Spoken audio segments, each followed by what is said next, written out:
Maraming mga pinapangambahang bagyo ang tao sa buhay. At hindi lang yan yung bagyo na may dalang ulan o hangin. Ang isa sa mga pinakamalulupit ng bagyo ng buhay is a financial crisis. Yung dumating ang sobrang pangangailangan mo ng pananalapi pero wala kang magastos, wala kang mabunot o mahanap. To keep on living, we keep on spending. Therefore, to keep on living, we have to keep making money. Dapat ang tao lagi naghahanap buhay, kumikita, gumagawa ng paraan habang siya ay kumakain, gumagastos, at gumagamit ng maraming mga pangangailangan. Salamat o Diyos dahil kayo pinagmumulan ng pagpapala, kayo ang nagpapatibay sa amin, naghahanda upang humarap sa iba't ibang uri ng bagyo ng buhay. Nawa patuloy mo kaming turuan sa hiwaga ng kapangyarihan ng mga bagay na ibinibigay mo sa amin tulad ng karunungan, kaalaman, galing, husay para kami makapaghanap buhay. Ituro mo sa amin, Panginoon, ang isang karunungan ukol sa pananalapi na nakaugat sa iyong salita. Maunawa namin ang kalooban mo dito, maipamuhay namin, makinabang kami at kayo ay malugod. Patawarin niyo po kami sa aming mga kasalanan, linisin kami sa aming mga karumihan, O Diyos. At ngayon, humihingi kami ng pagpapala nyo, kaliwanagan, karunungan, pagtutuwid, pagpapalakas sa amin. May you empower us with your words. Father, we commit this time to you, asking you to be the speaker. Walk in our midst, heal us, empower us, teach us, and protect us from lies and falsehood. In the name of Jesus, your Son, our teacher and healer, we pray. Amen. Keep making money. Dapat ba yung pinag-uusapan ng mga mananampalataya? Dapat. Sabi po ng pinakabarunong na lalaki sa balat ng lupa, si Solomon, sa Ecclesiastes 10:19, money is the answer for everything. Maaaring isang pagmamalabis or exaggeration, but of course, very, very true. Napakaraming mga pangangailangan, suliranin na natutugunan, nasasagot, nalulutas ng pananalapi. It is not money, but ungodly love for money that is condemned in Scripture. Hindi galit ang Biblia sa pera. Ang galit ng Biblia ay sa pag-ibig sa pera na nagiging bunga para or dahilan para tumalikod ang tao sa Diyos at sa kanyang kapwa. Spirituality should not deny money nor money making because money buys many good things and money enables us to maximize the benefits of life. Godly people are to be fruitful money makers and money multipliers. Sa katuroan mismo ng Panginoong Hesus ay napakalinaw niyan. Nung meron siyang pinagkatiwalaan ng mga puhunan, binigyan niya ng iba-ibang dami ng puhunan at yung nakapagpatubo at nakapagparami sa puhunan ay kanyang kinalugdan at yung mga walang nagawa at hindi nakapagparami sa ibinigay, binawian pa niya. Matthew 25:28-29. Sabi ng Panginoon, take the talent from him, from that who did not make it more, and give it to the one who has 10 talents. For everyone who has will be given more, and he will have an abundance. Whoever does not have, even what he has will be taken from him. Mula mismo sa bibig ng Panginoon, yun daw meron na dadagdagan pa at yung wala, babawian pa ng konting-konting nasa kanya na nga kung hindi niya pinaparami, kung hindi niya sinisinop. What is the profile of a good money maker? Ano po ba ang mga katangian ng isang makadiyos na nagpaparami ng pagpapalang ibinibigay sa kanya at ipinagkakatiwala ng Diyos? Mostly, we will get this wisdom from Proverbs 31. A good money maker works with her own hands. Dito ay dinidescribe yung isang babaeng uliran. Proverbs 31:13, with her own hands, she gladly makes clothes. Idiniin dito, her own hands. Ang isang tao nga asenso at dadami ang pagpapala, siya mismo gumagawa, siya mismo nagtatrabaho, hindi niya iniaasa sa iba ang kaya niyang gawin, lalo yung area na magaling siya sa paggawa.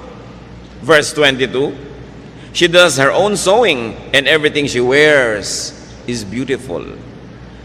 So, a good money maker produces what she needs. Kung anong kailangan niya, ginagawa niya. Her produce and outfit is beautiful. Hindi lang basta ginagawa, maganda ang trabaho. Why? Beauty attracts money. Beauty attracts customers. Beauty attracts supporters and lenders and investors. Dapat maganda ang trabaho ng tao. Pinatanggal ng Kristiyano sa kanyang vocabulary yung pwede na yan. Dapat husayan yan ng ating mga malalapitan. Of course, mayroong mga tao na minamasama nila yung maganda o yung malumo. Kahit pa nga ito ay pinagmulan ito ay pagsisikap. Pero nakikita natin na inatulog ito ng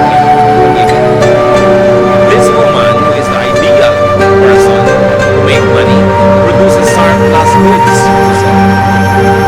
Hindi lang siya lumilikha ng para sa kanyang pangangailangan. Sobra pa doon ang ginagawa niya para meron siyang pangalakal, maibenta. Proverbs 31:24, she makes clothes to sell to the shop owners. Gumagawa siya ng sariling damit, gumagawa siya ng sobra para maibenta. She makes and produces beyond what she needs. Nakikita po natin yung prinsipyo ng maluwag na buhay. Ikaw ay nagtatrabaho, lumilikha ka ng kailangan mo, at lampas pa sa kailangan mo para meron ka pa maibenta mo. She invests, she plans, yung ideal and godly moneymaker. Proverbs 31:16, she knows how to buy land and how to plant a vineyard. Marunong siyang mag-isip, marunong siyang magpunan, bumili ng lupa para tamnan. Hindi lang bumibili ng lupa para sa luho o para sa pagpapasarap lang, bakasyonan lang, para tamnan. In other words, pagbili niya ng lupa, papupuhunan pa rin. Kasi pagkakakitaan pa rin niya yung lupa na yun. Hindi puro consumption ang iniisip. Production ng isang tao. Luluwag aasento sa buhay. Proverbs 31:18, she knows when to buy or sell. Magaling siya sa timing. Itong lady of Proverbs 31, dapat yata nasa stock market. She knows when to buy and when to sell. Pinapakiramdaman niya ang panahon, binabasa niya ang takbo ng mga pangyayari sa kanyang paligid. Alam niya kung anong dapat binibili sa ganitong oras at kung kailan naman ito ibebenta para siya ay may kita. A good money maker trades, nangangalakal, nagne-negosyo, and therefore brings good goods. Proverbs 31:14, she is like a sailing ship that brings food from across the sea. Kamangha-mangha na ang ginawang example dito sa Proverbs 31 ng napakahusay na negosyante ay in the person of a woman. Samantalang male-dominated yung society noon. Makikita nyo rin ang attitude ng maraming Bible writers and prophets about women. That women, just like the men, are to be productive. It must be allowed to be productive. So, pagka inuuwi niya ang mga kung ano-ano mga bagay-bagay na para sa isang barkong na tumawid dagat at nangalakal, syempre ang uwi niya the best. Iba-ibang variety, the best of every land, the best of every culture. Na-enjoy niya kasi marunong siya. She works hard. Ito ang lubang sa buhay. Marunong magsikap. Proverbs 31:17, and she always works hard. And verse 18, she stays busy until late at night. Verse 27, she is never lazy. Nakita niyo po pinagkakaubusan ng panahon ng babaeng ito. Magsisikap, magtrabaho, kahit gabi na. Nangangalakal siya sa araw, lumalabas sa bahay, nagtitinda, nagkolekta na kanyang mga tubo. Tapos sa kami, pagdating sa bahay, hindi ginagawa pa siya. Nananayin, kasi gumagawa na ng may titinda. Hindi siya. Maraming mga tao nagtatakatin na naglamang mahirap sila. Ito naman ang tamad. Batugan ng capital B. Pagkatapos nagtataka kung bakit siya mahirap. Kung bakit pag may sakit siya, wala siyang pambili ng gamot. Kung bakit kung sa'yo magpakamatay, hindi laso na hindi niya mabili. Eh wala naman siyang ginagawa sa buhay niya. Nagtataka pa siya. So nakikita po natin, ang ideal person na ito ay meron sobra na production.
trabahong anak, may sakit yung isa.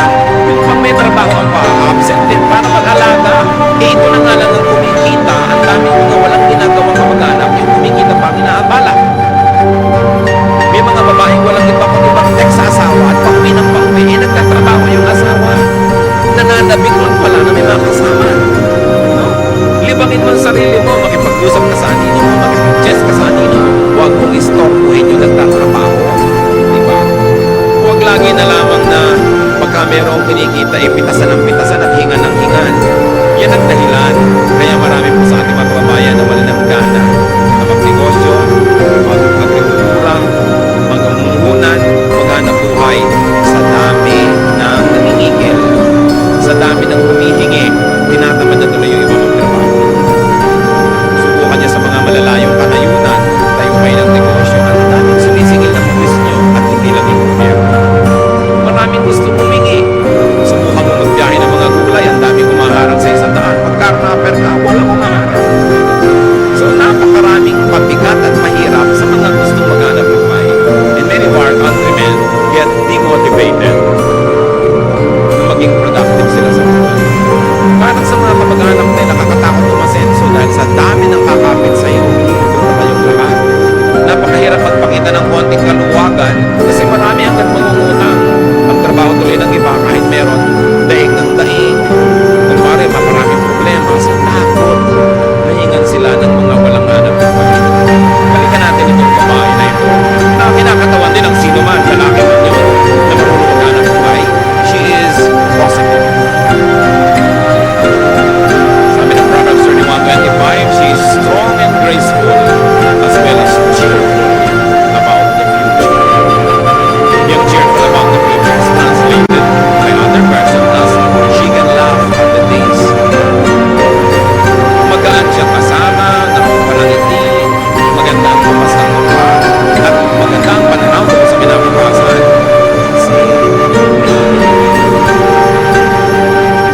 Strength, grace, and cheerfulness are her hallmark. Why? Because she has enough. And not only that, those attributes are also attractive in business. Siyempre, ang gusto mong kadil sa negosyo ay yung masarap, magaan. Hindi yung lagi na lamang parang dinadaganan na ng mundo ang problema niya. Ayaw mong nasa paligid ng ganitong tao. Hindi ko alam kung ba't may mga tao ang hilig-hilig dumaing. Samantalang ayaw mo naman siyempre sa taong paladaing, iniiwasan tuloy sila ng mga tao, lalo silang nawawalan. Definitely, this wonderful woman was not a complainer. Hindi siya reklamadora. Proverbs 31:26, her words are sensible and her advice is thoughtful. If you're going to attract income, if you're going to attract business, if you're going to attract good things into your life, you must have good sense, intelligence, and sound advice comes from you. Kasi magandang dagdag yun sa pagkatao. Sino ka ba naman para iwasan ng isang kanegosyo, kasosyo, o kaya binibilhan mo o binebentahan mo na bukod sa maganda ang produkto, maganda pa ang pagkatao at magaan kasama, masarap makita. Kaya lalong nilalapitan ng grasya. A sensible and a good money maker gives to people. Hindi niya sinosolo ang pagpapala, she gives to people.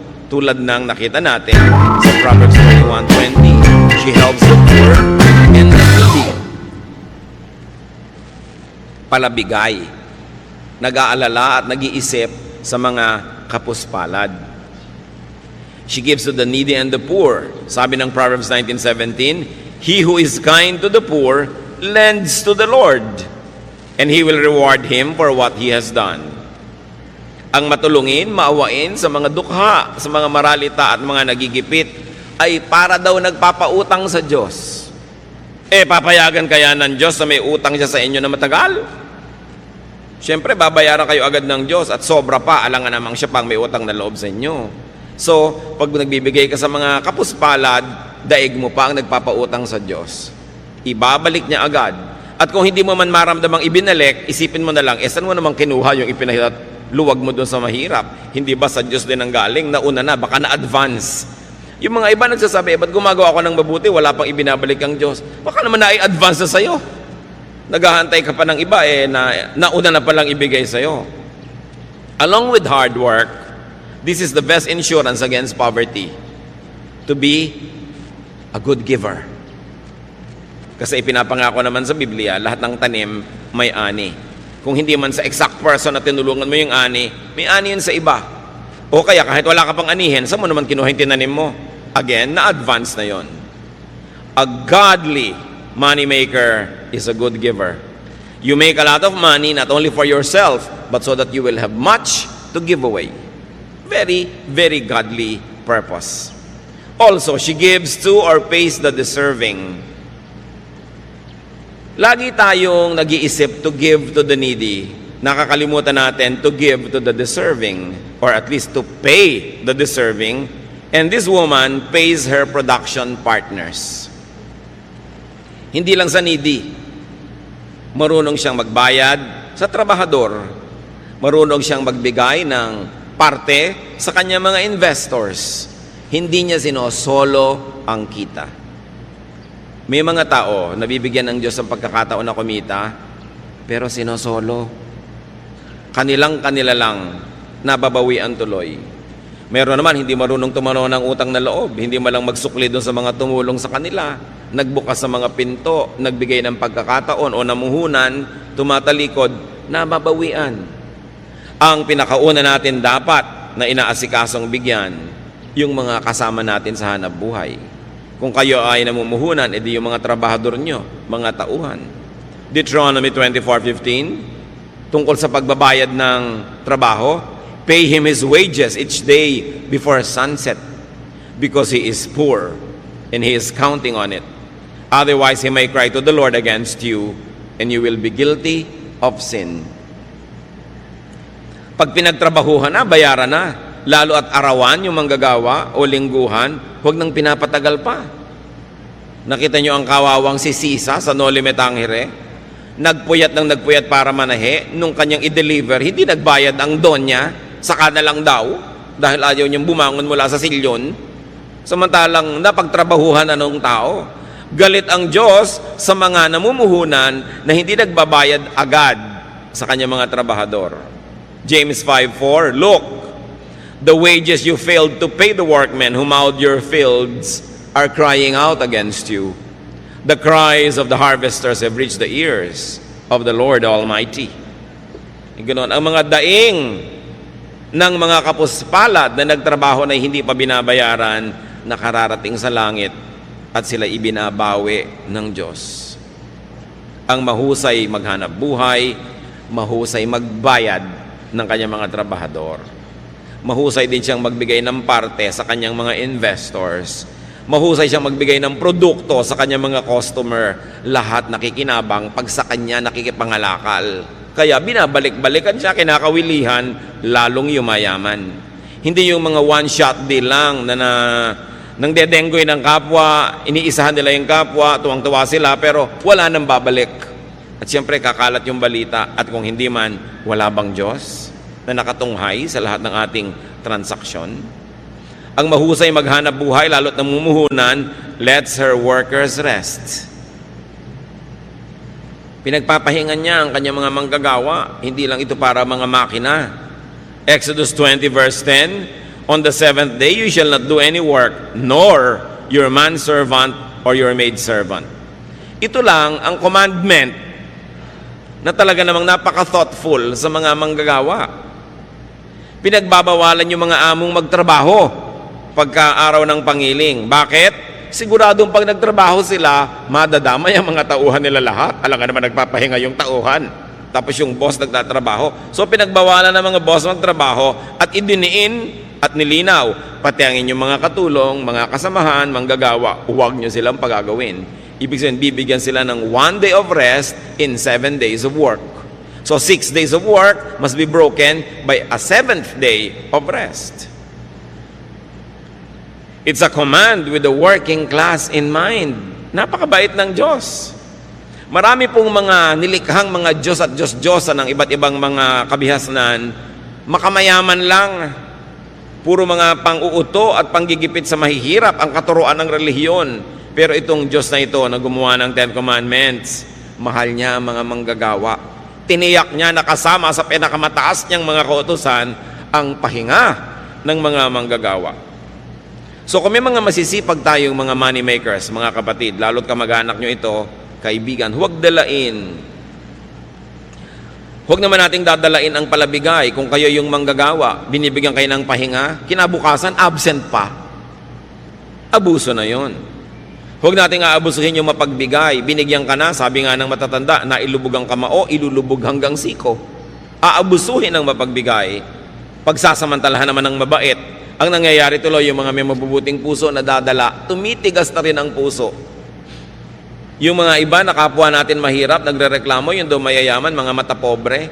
Paano? Defensive na yung iba. Pag sobra silang bait at palangiti, wala nang ginawa ang mga tao kundi bumali, o umutang, o humingi, o dumaing. Kaya tuloy kahit mabait, nagtitigas-tigasan ng loob sa takot na mapagsamantalahan ng kapwa. Kung tayo lang sana ay hindi mapangabuso, we will encourage each other to be more open, to be kinder, to be nicer. But people are sometimes obligated to be defensive. Gustong magpahiram sa'yo, pero ilang beses mo nang sinuba. So, paano magpapahiram pang muli? Hinihigpitan tuloy ang kanyang dati ay kaluwagan. A good money maker gives to God. Nagbibigay siya sa kapwa-tao, lalo sa mga kasama sa trabaho, at marunong siya magbigay sa Diyos. Malakay 3:10-12, I am the Lord, all-powerful, and I challenge you to put me to the test. Bring the entire 10% into the storehouse, so there will be food in my house. Then I will open the windows of heaven and flood you with blessing after blessing. I will also stop locusts from destroying your crops and keeping your vineyards from producing. Everyone of every nation will talk about how I have blessed you. Yan ang pangako ng Panginoon. Sabi niya, ako na makapangyarihan sa lahat. Subukan ninyo ako. Buong-buo ninyong dalhin at ipagkaloob ang inyong ikapu. At nang mayroong magasto sa aking tahanan, nang may resources. Sabi niya gano'n, tingnan ninyo. Kung hindi ko buksan ang bintana ng langit at pabahain sa inyo ang kutakot-takot na pagpapalang wala kayong pagsisidlan. Sabi sa mga nagtatanim at nag-aagrikultura, hindi ko papayagang sirain ang mga kulisap ang inyong mga tanim. Pabubungahin ko ang inyong mga itinanim at hindi ko hayaang malaglag ang mga bunga nito nang wala pa sa panahon. Pag-uusapan kayo ng lahat, pagtatakahan kung bakit blessed na blessed kayo. Pero ito lang ang sikreto, sabi ni Yahweh, give the entire 10% into the storehouse. Siyempre, may mga nagtuturo namang, Old Testament na yan, hindi na yan uso. Pero ang dami-dami mga batas at kautosan sa Old Testament na pinaiiral din nila. So, pinipili. Kung ayaw lang talaga, ayaw. No? Pero pag gustong sumunod, gusto. At yan ang isang sikretong bunyag naman. Sabi sa Luke 6:38, give, and it will be given to you. A good measure, pressed down, shaken together, and running over will be poured into your lap. For with the measure you use, it will be measured to you. Ang ginawa ditong example ay yung pagsusukat at pagtatakal ng mga binhi, mga buto na kumbaga bigas natin, trigo nila, mga grains yan, mga butil-butil.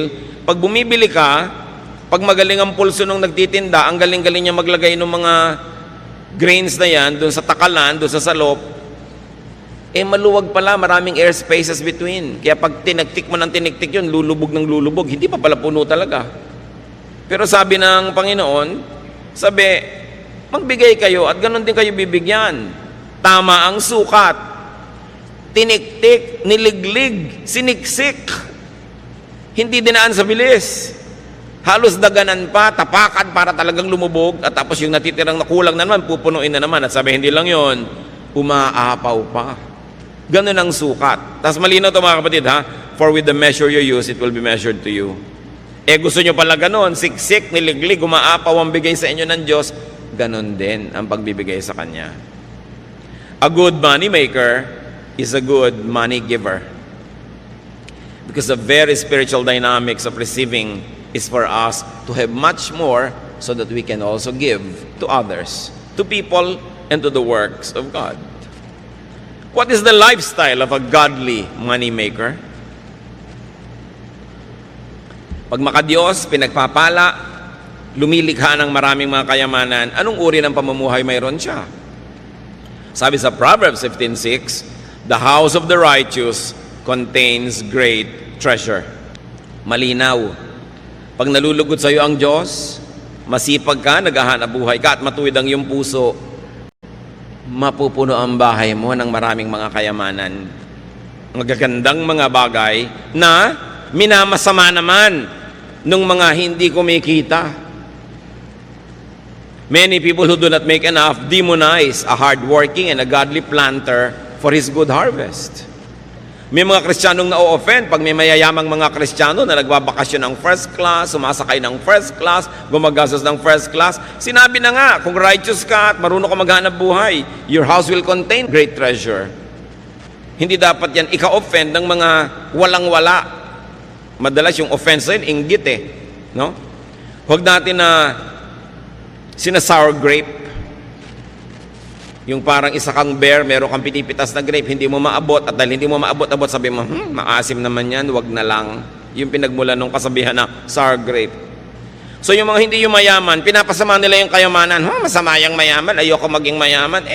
Tapos ang kaya makautang dito. Ang dami ko nakikita ng Kristiyanong ganyan ang aarte, parang ayaw yumaman, ayaw ng pera. Wala namang ginawa kundi magdilihensya. No? Yung huwag tayo mag-inarte. Gusto natin ng kayamanan. Ngayon, kung ayaw nyo maging masama, edi ipamigay nyo. O kaya, huwag nyong kitain sa masama. Pero mabuting maraming kinikita, ayaw mo manggastahin, may ipamimigay ka. Nakakasama ng loob yung may lumalapit sa'yo, nangangailangan, wala ka malang mayabot. So, make a lot of money. What is the lifestyle of a godly money maker? She is comfortable, secure, and cheerful. Proverbs 31:21, her family has warm clothing, and she doesn't worry when it snows. Pag dumadating yung taglamig, lalo doon sa Israel na may yelo, may snow sa ibang bahagi, syempre walang inimpok ninenervyos. Wala kang pagkain sa bahay, tas may bagyo. Sasabi, babagyo, 3 araw, 5 araw, wala kang bigas, nakakanervyos talaga yun. Diba? Pero sabi, itong kinalulugdan, masipag, matyaga, mahusay ang mga style, wala siyang pinapangamba ano man yung weather. Ngayon, bago tayo malito mga kapatid, may mga makadiyos, masipag, wala pa rin pera. No? Dapat nating isipin kung bakit. Bakit? Kung makadiyos ako, masipag ako, bakit wala pa rin ako? Kasi kadalasan yung pinagsisipagan natin, kahit 1,000 taong ka magtrabaho doon, hindi ka naman talaga aasenso dahil sobrang liit ng kita doon. So you don't only work hard, you have to work smart.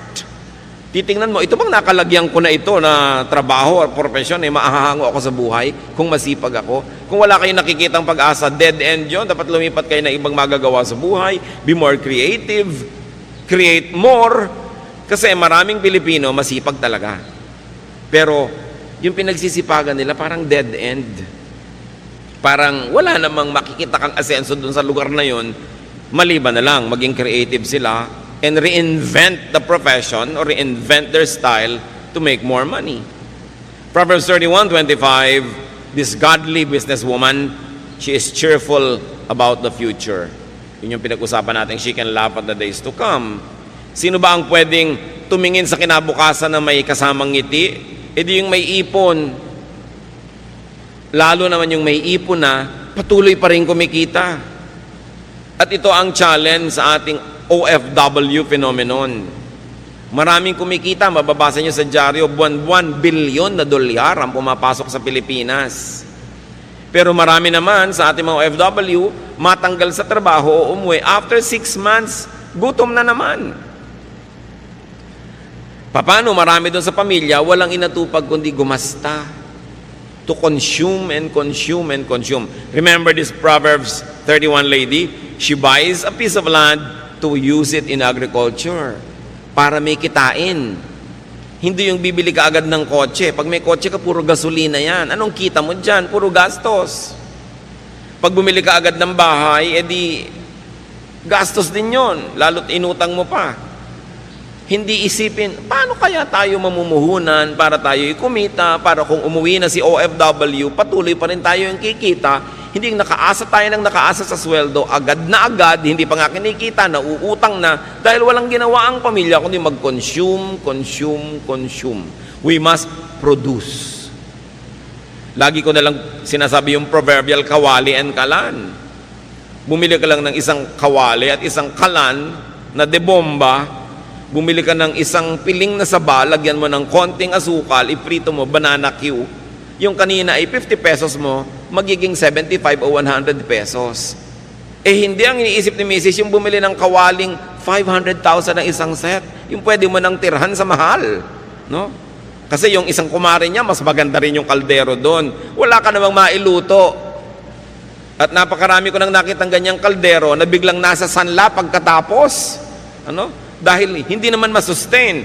Bibili ka ng ganun, sustainable ba? Kaya mo bang isustain na yan o hindi? Dapat ang iniisip nyo, ako may pera ako, ano kayang pagkakitaan? Taga-Quezon ako, ang daming news dito. Sinusunog lang nila yung mga bago-bago kasi tinatawag ng dahil sa Lucena o sa Santa Cruz, tinasag sa mga tindahan na huling-huwin ako dito. Huling-huwin. Ang dapat nyo laging iniisip mga kapatid. Hindi yung sino kaya makikaman dito.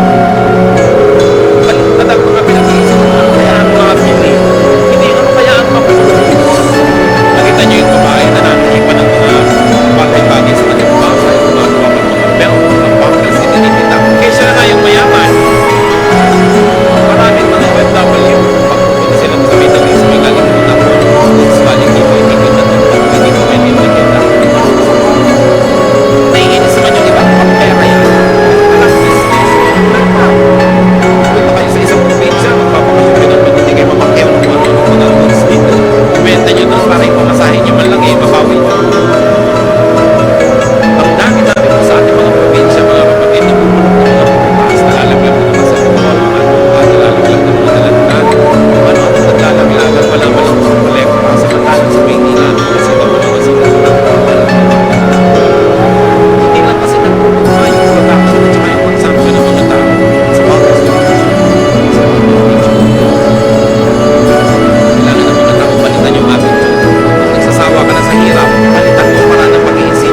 pumatok sa bahay-bahay, meron po ba kayong papalabhan? Meron po ba kayong kotseng pahuhugasan? Meron ba kayong ipalilinis na garahe? Diba? Meron ba kayong mga tulya at talabang gusto yung tanggalan ko ng putik? Maglingkod kayo, huwag kayong manghingi. Ang nanghihingi lang yung sobrang matanda, sobrang bata o may sakit. Pag nagtatrabaho ka, you earn your keep. So work. Marami pa po mga kapatid, yung nagbibigay ng magandang payo o guidance, trabaho yon. Kayo naman nagpa-counsel, huwag kayong magmaang-maangan, magregalo naman kayo sa counselor. No? Pag bumupunta nga kayo sa psychiatrist, ang mahal-mahal ng bayad nyo. Pagka mga pastor yun nagka-counsel, TY. No? Samantalang binuntunan mo na takot-takot na problema, hiningahan, nagpadalangin ka pa, nag-fasting pa para sa iyong tao. Samantalang ni isa man lang chiko, wala kang dala. Kayo nga nagpapa-counsel, huwag kayong dumadating ng wala ni bit-bit ni ano. Di ba dahil kuminsan yung counselor nyo, sumasama na rin ang loob dahil iniisip niya, hindi man lang ako naaalala, hindi man lang ako naiisip, parang baliwala ang ginagawa ko. Kailangan thoughtful kayo. Yung mga tao nagbibigay sa inyo ng inspiration, encouragement, even entertainment or companionship, dapat may sukli. So kung halimbawa, wala talaga kayong kapera-pera, meron naman kayong may kayang kamag-anak, sabihin nyo, o ano, gusto mo ba samahan kita sa mga biyahe mo para hindi ka nag-iisa, hindi ka naiinip, may taga-abot sa iyo ng kortal pag masakit ang ulo mo. So, merong kapalit. Hindi ka lang hingi ng hingi. Maraming tao po gumagawa sa atin ng mabuti, lagi tayong ipinapanalangin. Currency yun, dapat suklian nyo rin sila. Papray ka ng papray, tas wala ka malang binibigay ni ano. Diba? Pag-pray nyo ko, lahat na lang ng problema mo, itatambak mo, ite-text mo, i-email mo, tas wala ka man lang maibigay ni Guyabano. Kailangan marunong ka kasi laging exchange ang buhay. Marami po sa atin nagdarahop kasi hindi tayo marunong magbayad. Kuha lang tayo ng kuha. Ayaw ng Diyos doon eh. Gusto niya laging marunong tayo magpalit. Kaya kuminsan sa atin nagtataka tayo, ano kaya ang dahilan ba't ang hirap ko? Baka kasi lahat din ng taong nadadapuan mo, pinaghihirap mo. Kaya bumabalik sa iyo yan. Hindi ka blessing sa mga tao. Kahit wala kang kapera-pera, may magagawa ka para sa isang tao. Nung pupunta po ako sa bahay nyo, sa shining ko lahat ng sapatos nyo dahil puro yata mga gas-gas na yung mga sapatos nyo. O di may blessing kang nagawa sa tao. Hindi yung hihingi ka lang. Kahit kamag-anak mo, kahit kuya mo, kahit bayaw mo, nanay mo, tatay mo, meron ka dapat ipalit. Lagi. Hindi mo siya binibili. Gusto ng Diyos, nagpapalit tayo. Nagsusukli. Para kinakatuwaan ka at pag natuwa sa'yo, bukas, maaalala ka na naman niya. Hindi pag nakikita ka na allergic yung tao, pinapantal. No? Dahil daig mo pa talaga ang allergy. Pag dumadapo ka sa tao, nahihirapan siya. You know, you can never run out of money or currency or barter goods. Magaling ka magluto. Bakit hindi ka mag-offer? Ipagluluto mo yung isang ginang na laging busy. O lulutuin mo sa bahay mo, de-deliver mo na lang sa bahay niya. Tapos, ang bayad sa'yo, o 1/4 ng niluto mo, di libre na yung pagkain yung pamilya. Hindi lagi kang nakatunganga. Ang daming nakatunganga sa bayan na ito. Kaya nagtataka pa na bakit mahirap yung bayan. Ang dami talaga nakatunganga. Hindi ka mawawalan, kapatid, ng pambayad o panukli o pambigay kung willing ka lang. Lagi tayong merong pwedeng ipalit. And remember, you could never be fruitless or useless, unemployed or idle if only you would decide to always make money.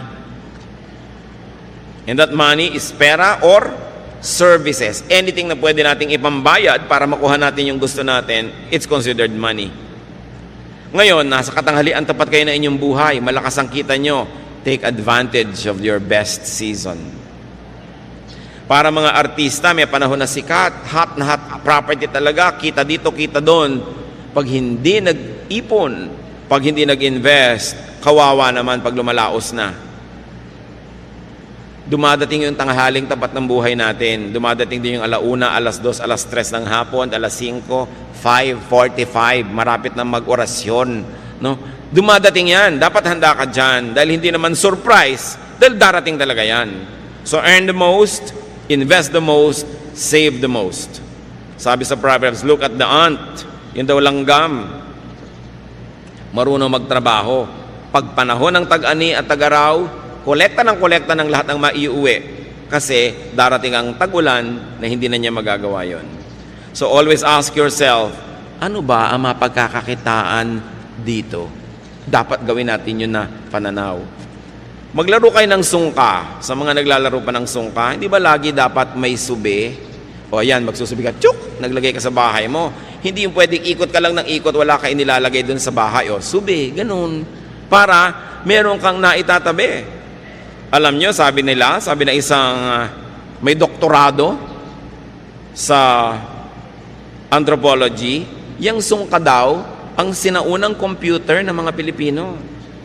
Talagang taga-compute. May nagsasabi pa na yung abacus daw ng China, apo lang ng sungkahan.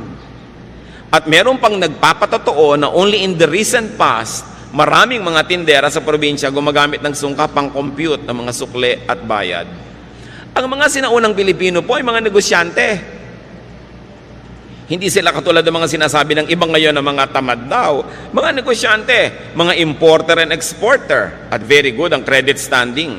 Alam natin yung napakarami mga sasakyang dagat galing China at galing sa ibang bansa na dumarating dito para makipangalakal sa ating mga ninuno. At ang ating counting system, very elaborate, ha?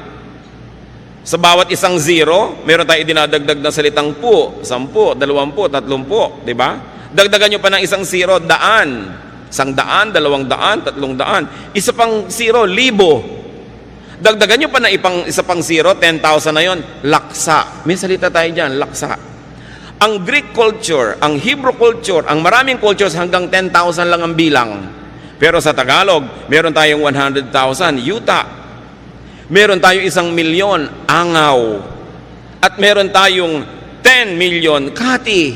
Meron tayong 100 million, bahala. At meron pang 1 billion, gatos. Ang daming magbilang ng mga Pilipino noong araw. Di ba? Talagang mahusay magbilang. At sinasabi nila, yung unang pera sa China, kauna-unahan, yung sigay, yung pangsuka natin na shell, dito mga galing lahat. Na napakalaki daw na mga kalakalyang sigay na yan na ine-export natin to China, kaya marunong magbilang yung mga Pilipino, kaya may sungkahan. No? Talagang mahusay mag-count. Nawala yon because of colonialism. Nung inangkin ng mga Kastila, ang mga lupain, pinagtatrabaho lang yung mga tao bilang mga kasama. Nagtatrabaho ka, hirap na hirap ka, sa iyo yung trabaho, doon sa may lupa na kumamkam yung ani. Kaya daang-daang taon na wala ng gana ang tao magtrabaho. Kasi kahit anong sipag ang gawin mo, mahirap pa na ang ending mo. So ba't ka na lang daw magpapakahirap? Pero dapat na natin baguhin yung pananaw na yon. Nakasama sa ating kabihasnan yung pagbibigay ng kalakal sa iba't ibang tao. Ikaw na lang yung taga-bili, taga-utang at taga-hulog. Kailangan marunong mga lakal. And as you grow old, continue being precious and useful and functional. Your goal, believer of God, is that you should be a lender, not a borrower. Magandang mga pangarap yan at magandang plano sa buhay. Planuhin yung tagapagpahiram, tagabigay, hindi mangungutang. Ano ang pangako ng Diyos sa bayang sumusunod sa Kanya? Deuteronomy 15:6. For the Lord your God will bless you as He has promised, and you will lend to many nations but will borrow from none. Isa dapat yung katangian ng makadiyos na masipag na pinagpapala, nagpapahiram pero hindi nang hihiram. Nagbibigay, hindi nang hihingi. Yan ang magandang goal. Hindi yung paggising sa umaga ang hinahanap sinong madidilihensyahan. Mga manginginom na iinom lang ng alak humihingi ng kontribusyon sa dumadaan. Ba't di nyo inumin yung tubig sa kanal? Wala pala kayong pambili ng alak. Di ba? Puro pabigat sa kapwa ang iniisip. Mga kamag-anak na pagka may party, mag-iinuman, tas lahat ng kamag-anak ko hihinga ng pambili. Mga ugali na nagpapahirap at nagpapalala sa mga kanser ng ating lipunan. So huwag yung sino kaya ang mautangan o mahingan. Kung kayo mga bata pa hanggang ngayon, mga magulang na bata pa, magplano kayo na pagdating ng panahon, hindi nyo kailangang umasa sa bait ng inyong anak o manugang. Iplano nyo rin yon. Pero yung mga ating mga tatay at nanay na tumanda na nung araw talagang binibigay mo lahat, inaasa mo sa iyong mga anak, abay yung mga anak na yan, dapat talagang top din ang inaasahan sa inyo. Itaguyod ang mga magulang who gave you everything. Pero yung mga nagsisimula pa lang ngayon ng mga maging magulang at bata pa, hindi kayo nakakatiyak pa itataguyod kayo ng mga anak. dapat meron kayong isinusubi, kumbaga sa sungka, para rin sa inyong sarili. Kung minsan ang bait-bait ng anak nyo, ang napangasawa, masama ang ugali, o paano yun? Kailangan, hindi mo iniaasa ang iyong pagtanda sa kabaitan ng iyong kapwa, anak mo man yun o manugang. Pero sa mga matanda na ngayon, uso talaga nung unang panahon, lahat binibigay sa anak. Kaya yung mga anak ngayon, matatanda ng magulang nyo, tangkilikin nyo sila ng husto. Ang aking payo ay para doon sa nagsisimula pa lang, na mga bata pa, pwede pa kayong gumawa ng paraan para magsubi. Kailangan meron kayo nakatabi sa sarili. Kung pwede kayo may mga insurance policies, meron kayong mga health insurance, para kung nagkakasakit kayo, ang inaatupag niya lang paano gumaling, hindi yung paano magbabayad. Malakas magpalala ng sakit yung mga bills. Kaya kailangan pinaghahandaan. Sa mga tumatanggap naman ng support, be grateful and thankful and expressive. Don't abuse. Do not choke your helper. Huwag dalain. Sa mga kamag-anak po na inaabutan, binibigyan, tinutulungan, pag dumadating naman yung tumutulong sa inyo, ngumiti naman kayo, maging cheerful naman kayo, hindi binibigyan na nga kayo, daing pa rin at daing, lungkot pa rin at lungkot, siguro para madagdagan ng bigay. Pero ang nangyayari tuloy, nawawala na ng gana yung umuuwi sa inyo dahil wala ng pleasure. Magagastos na, makakarinig pa ng problema, mga sumbong, mga daing, kaya kuminsan ayaw na tuloy kayong uwian. Nagtataka yung mga ibang magulang, ang lapit-lapit naman, anak ko, may kotse, ba't kaya hindi madalas dumalaw? Masarap ba kayong dalawin? Siyempre kailangan, kahit anak nyo yun, nasasarapan din naman siyang dumalaw, hindi puro problema, bigat. Kasi kung minsan sa kanyang office, sa kanyang negosyo, sa kanyang trabaho, sa pamilya niya, sa asawa niya, ang dami na rin niyang problema. Pagdating naman sa inyo, problema na naman. Kailangan, pleasure tayong puntahan because there's a basic human nature. Anything pleasurable, we like to repeat. Anything unpleasurable or painful, we avoid repeating. So pag lagi kayong dinadalaw, alam nyo na yon, masarap kayong puntahan. Pag hindi kayo naaalala at pinupuntahan, baka hindi masarap na karanasan. Tuloy nakapangingibabaw na yung iba nilang problema o katamaran o ibang mga gagawin. Pero kung masarap kayong puntahan, ipaglalaban niya na puntahan din eh. Kaya kailangan, meron tayong panukli. At hindi yun pera, mga kapatid. Yung may babait sa inyo, pero maganda rin yung pakitungan nyo sa kanya, meron kayong sukli, hindi puro take. At least, when we receive good things from people, we should be fun, and we should be pleasant. Pambaya din yun na napapasaya nyo ang kapwa. Now, very importantly, brothers and sisters, if you want to really be able to laugh at the days to come, put a little love away. Magmahal kayo, maging mapagmahal, because love is a great currency, if not the greatest. Yung may naitanim tayong pag-ibig sa ating kapwa, hindi na natin sila kailangan palalahanan, maaalala tayo ng kusa. Yung pagmamahal na itinatanim natin, yun ang napakasarap pag namunga.